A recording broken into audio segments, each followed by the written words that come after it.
Welcome. Today we're going to talk about Parshas Terumah. So Terumah is about the Klei Mishkan, and today I want to talk about the Aron and the Menorah. So the pasuk says that you make the Aron, you cover it with gold inside and outside, and you put on the cover, and there are kruvim on top of that. And then it says that you have to put in you should make golden rods with which you carry them, poles, and you put them. There were these rings on the side of the Aron, and the poles were put through them. The poles should be in the rings. You're never allowed to take these poles out of the rings. Now, the Shulchan also had carrying poles, and there was no din that you're not allowed to remove the poles from the rings. The Mizbeach had the carrying poles, the Menorah, different things, everything had carrying poles. The only one that you're not supposed to take the poles out of the rings is the Aron. So the Mefarshim want to know, why is it different? Why is the Aron different from the others? So I just want to make a suggestion that in Avodas Yom Kippurim, so the Aron stood in the Kodesh Kadoshim, and Avodas Yom Kippurim, the Kohen used to bring a pan of Torah, and used to go into the Kodesh Kadoshim, and it used to be maktir the Torah. He had the Torah, and he had a pan of coals, and it used to be maktir the Torah in that pan, and it was placed between the Badei Aron. That's where it was supposed to be done. It was supposed to be done. The Aron stood in the Kodesh Kadoshim, the Badim stuck out, and between the protrusion of the two Badim, that's where you did the Haktorah of the Ketores Lifnai Lifnim on Yom Kippur. So it comes out that the Badim, not only did they have a function of carrying the Aron, they also were a place. They were it was like a Mizbeach. It was a place where you made the Ketores. So if you would take the Aron, if you take the Badim out of the Aron, you'd be mevatel that makom. So that you're not supposed to do. But the other ones was only for carrying. So when you're carrying, you have min there. We're not carrying, you don't have min there. But the Badim of the Aron, they took on another role, that they were a makom, holy makom, and this was the makom in the Kodesh Kadoshim, where you had Haktoras Lefnai Lefnim during the Avodas Yom Kippurim. So that's why you can't take it out. Okay, so let's move on. You put the Torah, you're supposed to put the Eidos is the Luchas, or the Torah, and you're supposed to put it in the Aron. You put it in the Aron. Now later it says the pasuk, you take the cover and you put it on top of the Aron. The Aron was open. You had three boxes, the gold, the wood, and the gold. You put the wood in the gold, and the gold in the wood. And then you put the kapyrus, the cover, you put it on top of it. And the Eidos, the Torah, you're supposed to put into the Aron. So Rashi says, Lo yadati lo menichval. Before it says already that you're supposed to put the Eidos in the Aron. So why over here does it say again? Rashi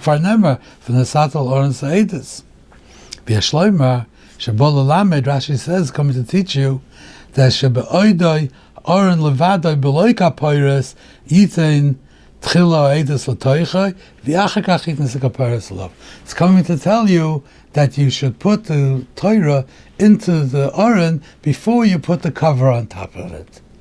So the Or Chaim says, so what's the Havamina? That maybe you do it after you put the cover on top of it. How could you put the Torah on top of the Kapores? I mean, the Kruvim were there. They stood there like this. Where would you put it? There was no room to put it. So how could you have a havamina that you would put it on the kapairos on top after you put the kapairos on? So I think Rashi is saying something else. The kapairos was the cover of the aron.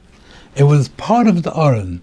When you make the aron is an open box, and when you put the cover on it, that's when you have an aron. Before that, you don't have an aron. You have a half an aron.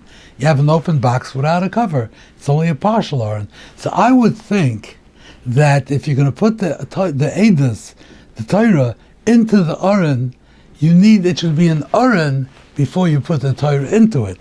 As long as you didn't put the cover on, it's not an aron. It's a partial aron. It's a work in progress. It's not an aron. So if you put it into it, you're not putting it into an aron. So first you're supposed to put the kapairos on it. That completes the production of the aron. Now we have an aron, and when you put it in, you lift the cover and you put it in.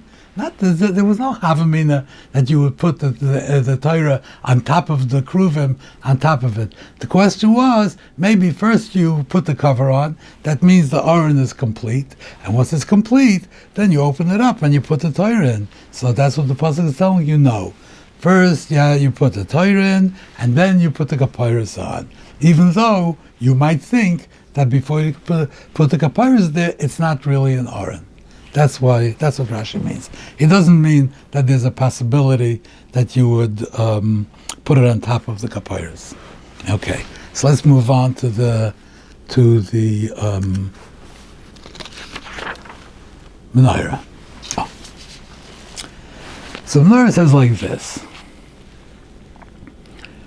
Vosisa, you should make Menorah Zov Torah, a Menorah of pure gold, mixture made from one piece. Teyasa ha-menorah. The menorah should be made. Should be made is reflexive. It's not you should make, it should be made. So Rashi explains what this means. Teyasa ha-menorah, me'eleh, from itself. It should be made. It doesn't say that you should make it. Why? Lefi shaya Moshe miskashaba. Moshe was having a hard time making the menorah. Amalei HaKadosh Baruch Hu, the Rebbeinu Shalom told him, Hashlech es hakikar la'or, take the chunk of gold and throw it into the fire. V'hinas es me'eleh, and it's going to come out on its own.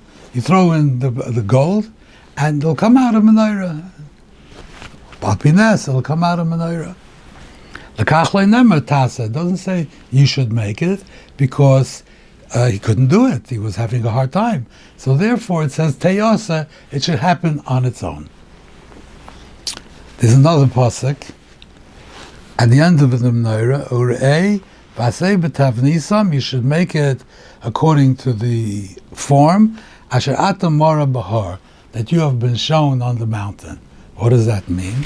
Rashi says, Tavnis shani maroischa, Magid, it tells us, he was having a hard time with the menorah.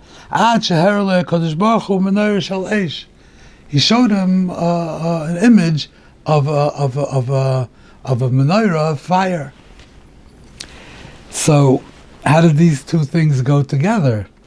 So the Sifsei Chachamim says that in the beginning he showed him the image. He's having a hard time. He showed him the menorah. He still couldn't do it, so then he told him, throw the gold into the fire, it'll come out by itself. So there are two problems with this.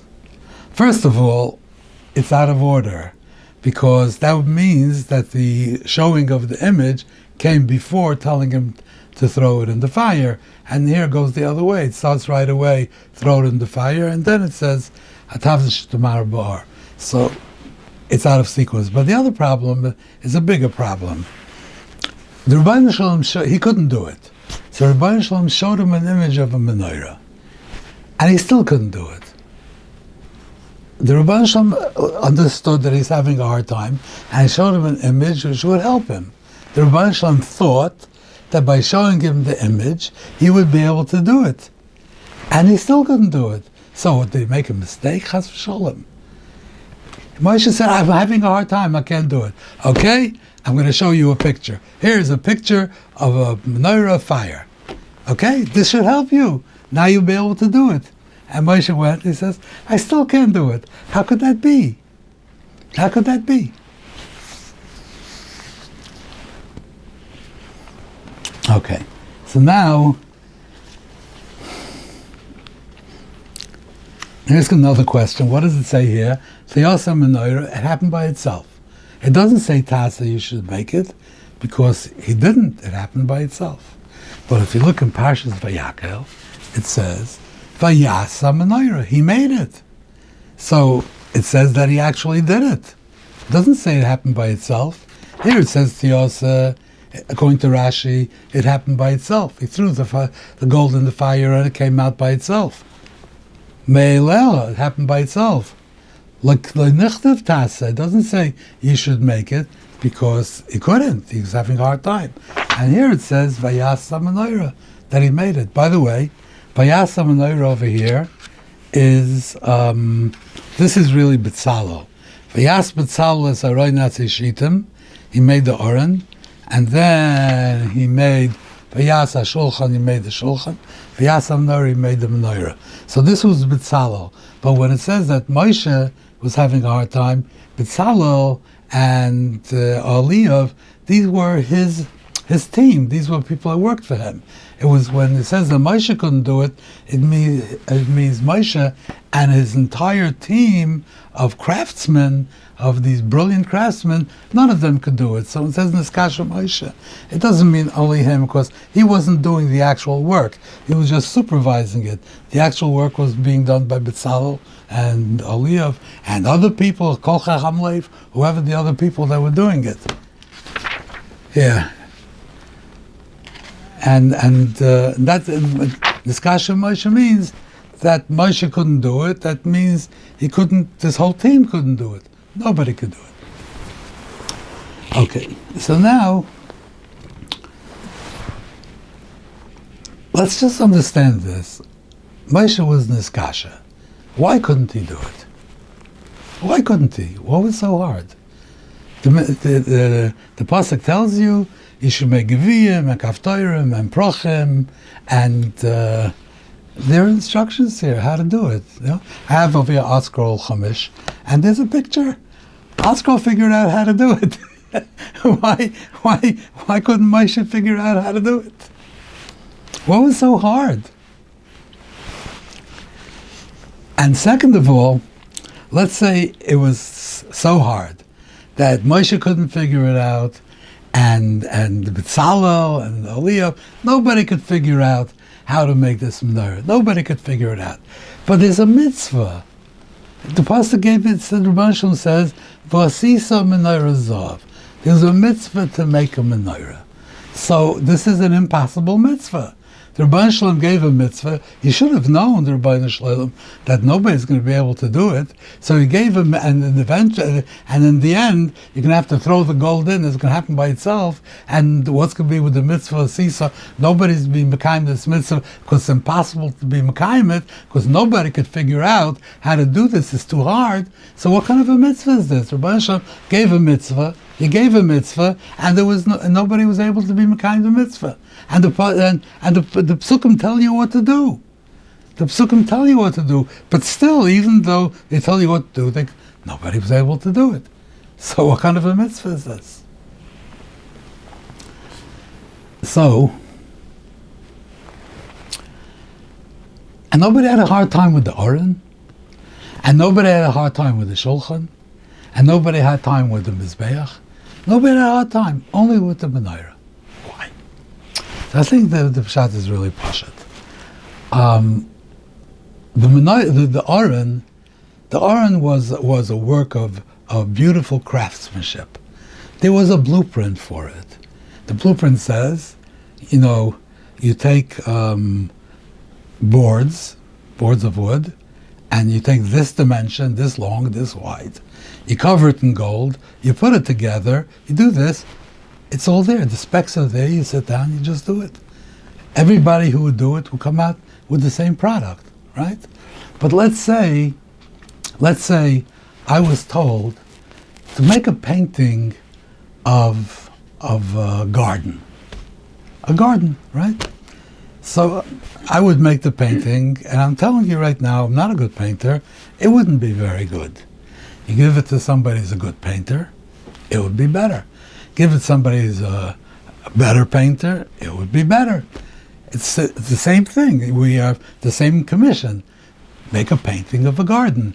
So I do it, somebody else. Now let's say you showed me a painting of a garden that was done by Rembrandt. I don't know if Rembrandt did landscapes, I don't know. But assuming, great landscape artist, that he did a painting of a garden and tell me, okay, do it. I wouldn't be able to do it. I wouldn't be able to do it. It's not something that I could do. Now, the reason why Moshe and his entire team had a hard time, because there was no problem making a menorah. You could make a menorah. But a menorah was not something, you can't have a blueprint for a menorah. It's not the Oren. It's not something that's just architectural, that's engineering, this is how you do it. The menorah is a painting. It's a work of art. It could be done 25 different ways, 1,000 different ways. So Moshe wanted, of course he could have done it, but he did it, he made it, and he wasn't satisfied. He wanted to make the menorah muhuder, not just like a garden like I would do, or somebody else. He wanted to make it gorgeous, beautiful. So he made the menorah, it's not good enough. So he was niskasha. So he made another one, still not good enough. He made another one, still not good enough. He could have been mekayim the mitzvah of Asisa by following the instruction of the pasuk. You make gviyim, you make haftarim, you make flowers, and everything would be fine. You mekayim the mitzvah. But he didn't want to do that. He wanted to be mekayim the mitzvah mahudar. He wanted to do it zakeli v'anveyu, to do it on the highest level, artistically, to do it in a beautiful, beautiful way. And as much as he did it, as much as B'Tzalel did it, as much as Eliav did it, everybody, all his wonderful artists, and whatever came out, Moshe said, this is not good enough. It should be better. It should be better. It wasn't good enough. So the Rebbeinu Shalom said, here, I'll show you what a really, really divine menorah will look like. Something really which is beyond your abilities. You want to do tachlis ahidur? You want to do a menorah which is spitz mehuder? I'll show it to you. And he showed it to him. Now, this was something which is beyond anybody's ability to do. So he told him, throw the gold into the fire and it'll come out. Now, what does this mean? How do these two things work? So I have on my computer, on my desktop, all computers have this, you could put pictures on there. So you could put a picture of your kids, you could put a picture of flowers, you could put a picture, I have a seascape. I have, tide, I don't remember, I'm not even sure, something with the sea. So that's what I have. There are many, many different things you could do. Now, when I sat down to do this, so I decided, they show you all these different options, and I decided I'm going to take the seascape. So I clicked on the seascape, and my desktop became a seascape. So I made a seascape on my desktop. I didn't draw the seascape, but since I picked it and I clicked on it, so it means that I decided I made my desktop as a seascape. Now what if they wouldn't give me any options? You just click on it and something comes on. And I would just click on it, give me a background, and it will come out a seascape. Does that mean that I made a seascape? I didn't. I just clicked on it, whatever came. It's not something. You cannot say that I did that. You can only say I did that if I chose it, if I know what the seascape looks like, and I chose this. When there was a mitzvah of Asisa, how was he mekayim the mitzvah? When he threw the gold into the fire and it came out, that was the asiyah. Throwing the gold into the fire, that was the asiyah, and with that he was mekayim the mitzvah of Asisa. However, If when he threw the gold into the fire, he had no idea what's going to come out, then that would not be called an asiyah. I threw it out and the menorah came out. What does that menorah have to do with me? I didn't make that menorah. I threw gold in, the Rebbeinu Shalom made it. But if the Rebbeinu Shalom, since the Rebbeinu Shalom showed him what the menorah is, this is the menorah. This is the one that's going to satisfy you. This is the menorah with tachlis ahidur. This is the menorah. Now, look at it. This is what you want. Make it. How do you make it? By pressing the button. By throwing the gold into the fire, and that menorah will come out. That is called that you made the menorah. And that's why Vayakel says, Vayas. You did make it. How did you make it? Because you were shown the menorah. And then you threw the gold into the fire, and that menorah came out.